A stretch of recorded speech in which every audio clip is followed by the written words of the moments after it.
ओम नमः शिवाय. परमपूज्य गुरुदेवता श्री कलावती माता लिखित परमार्थ मार्गदर्शन भाग 4. सुबोध भानो. 5. वर्धमान महावीर. वर्धमानांचा जन्म ज्ञात्रिक कुळातील एका क्षत्रिय घराण्यात झाला. त्यांच्या वडिलांचे नाव सिद्धार्थ असे होते. हिमालयाच्या पायथ्याशी वैशालीचे एक लहानसे राज्य होते. सिद्धार्थ हा तेथील सरदार होता. वैशालीच्या चेतक राजाची बहीण त्रिशला ही सिद्धार्थांची पत्नी होती. या जोडप्याच्या पोटी इसवी सन पूर्व 599 साली वर्धमानांचा जन्म झाला.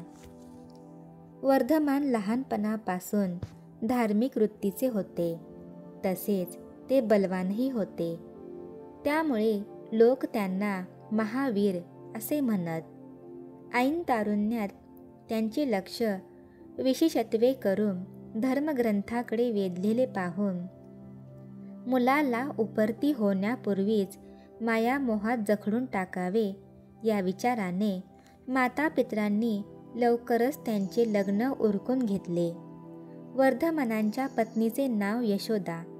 पुढे त्यांना प्रियदर्शना या नावाचे एक कन्यारत्न झाले. संसारात रमावे म्हणून मातापितरांनी जरी प्रयत्न केला तरी त्यांची पूर्वपुण्याई बलवत्तर असल्याने संसारात त्यांना चैन पडेनासे झाले. रानावनात जाऊन एकांतात राहावे असे सारखे त्यांना वाटू लागले.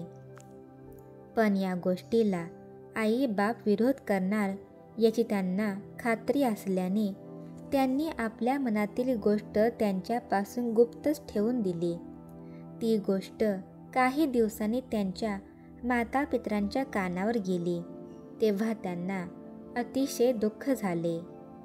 एके दिवशी माता त्रिशला पुत्राला उद्देशून म्हणाली, तू घर सोडून जाणार आणि खडतर तपश्चर्या करणार असे मला कळले आहे. पण तो त्रास तुला कसा सहन करवेल? घरात असून सुद्धा सध्या तुझी तपश्चर्या चाललेली आहे. असे असता तपश्चर्येसाठी बाहेर जाण्यात काय अर्थ आहे? महावीर म्हणाले, माते, संसार हा मृगजळाप्रमाणे आहे. मोहाला वश झाल्यामुळे अज्ञ जीवांना दृश्य वस्तू मूळ स्वरूपाहून भिन्न दिसतात. दृश्य वस्तू म्हणजे पाण्यावरील बुडबुड्याप्रमाणे क्षणिक आहेत. ज्याला मोक्षप्राप्तीची इच्छा आहे त्याने दृश्य वस्तूवरील मोह झाडून टाकून संन्यस्त वृत्ती धारण केली पाहिजे. रोग, शोक, चिंता, उद्विग्नता ही सतत मनुष्याचे मागे लागलेलीच आहेत. शरीर सामर्थ्याला व सौंदर्याला ते क्षीण करतात. मग वैषयिक सुख तरी कोठून मिळणार? मृत्यू हा तर सारखा मागे लागलेलाच आहे. तो केव्हा झडप घालील याचा नेम नाही. करिता तत्पूर्वीच एकांतात बसून आत्मध्यानात निमग्न होणे हे माझे कर्तव्य आहे. मुलाचे हे बोलणे ऐकून त्रिशला देवी निरुत्तर झाली. वडील मात्र आपला मुलगा निश्चयी असल्याने आपण 2 गोष्टी जरी सांगितल्या तरी तो आपले काही ऐकणार नाही. तेव्हा विधी लिखित जसे असेल तसे होईल असे म्हणून स्वस्थ राहिले. पुढे थोडक्या दिवसात आई बाप स्वर्गवासी झाले. त्यानंतर त्यांनी आपल्या थोरल्या बंधूजवळ आपले विचार प्रगट केले. त्याने आढेवेढे न घेता त्यांना संमती दिली. लगेच त्यांनी गृहत्याग केला. त्यावेळी त्यांचे वय 30 वर्षांचे होते. ते रानावनात फिरत असत. मिळेल ते खावे, नाही तर 4-6 महिने उपाशी राहावे असे त्यांचे घडे. आपण कोठून आलो, आपले कर्तव्य काय, ते पार पाडण्याकरिता कोणते साधन करावे लागेल या विचारात ते सदा मग्न राहत. त्यामुळे त्यांना झोपही येत नसे. पुढे पुढे आत्मविचारात गढून गेल्यामुळे अंगावर वस्त्र परिधान करावे याचे भान न राहिल्याने ते सदा नग्न फिरत असत. त्यांची अंतस्थिती बिचाऱ्या अज्ञ लोकांना कशी कळणार? त्यामुळे वेडा म्हणून लोक त्यांना दगड मारीत, चेष्टा करीत, वेडावून दाखवीत, तोंडाला येईल ते बोलण्यास मागे पुढे पाहत नसत.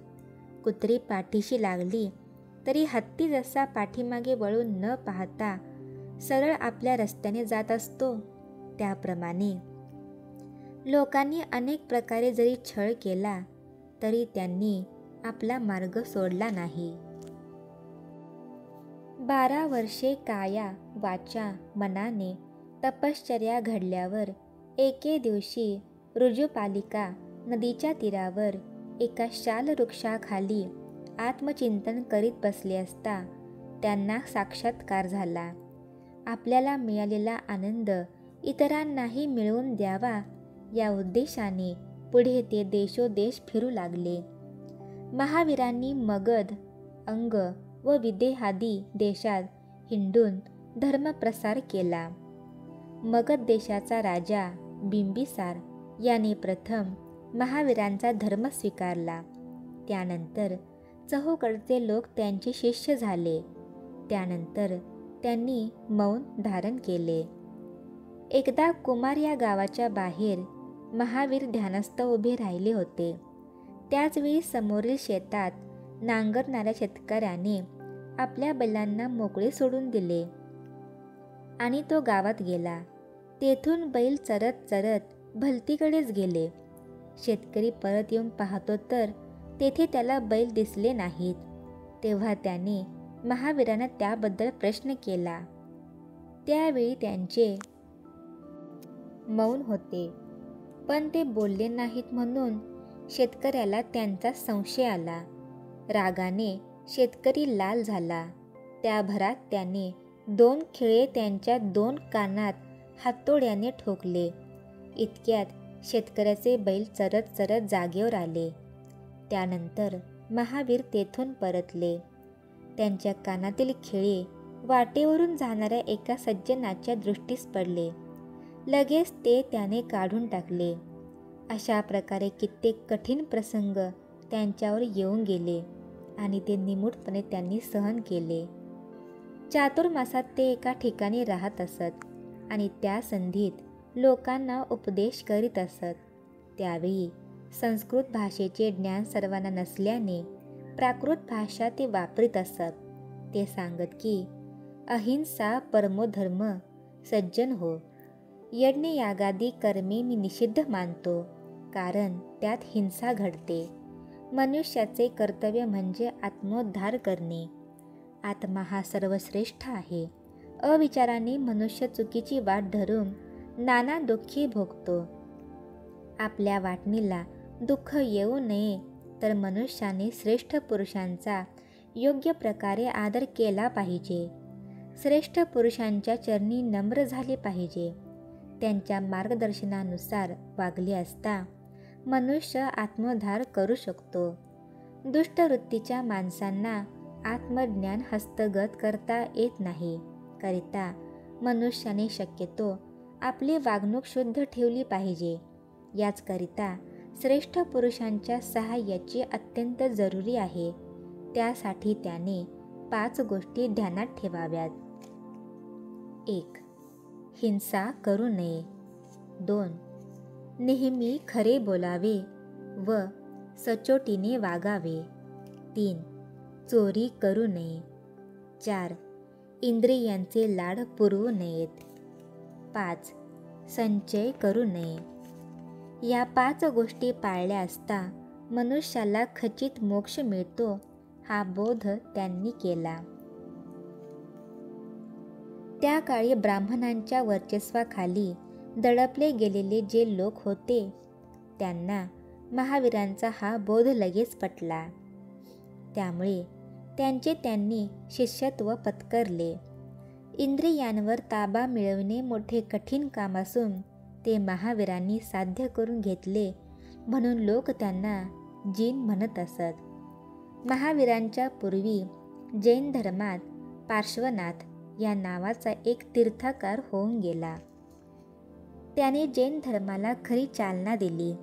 महावीरांना ते आपल्या धर्माचा 24वा तीर्थकार समजतात. तीर्थकर म्हणजे पुण्यशील पुरुष, अर्थात जन्ममरणाच्या फेऱ्यात सापडलेल्या आत्म्यांना तरून जाण्याचा मार्ग दाखविणारे.